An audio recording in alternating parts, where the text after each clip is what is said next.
ഞാൻ ശിശുവായിരുന്നപ്പോൾ ശിശുവിനെ പോലെ സംസാരിച്ചു, ശിശുവിനെ പോലെ ചിന്തിച്ചു, ശിശുവിനെ പോലെ നിരൂപിച്ചു. പുരുഷനായ ശേഷമോ ഞാൻ ശിശുവിനുള്ളത് ത്യജിച്ചു കളഞ്ഞു.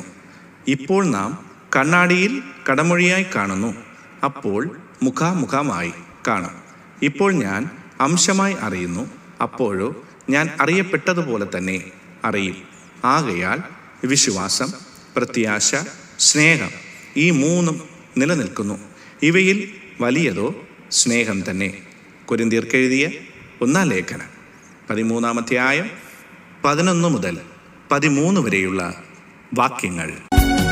എന്റെ പ്രാണസഖി യേശുവേ, എന്റെ ഉള്ളത്തിനാനന്ദമേ, എന്നെ നിൻ മാറിങ്കൽ ചേർപ്പാനാ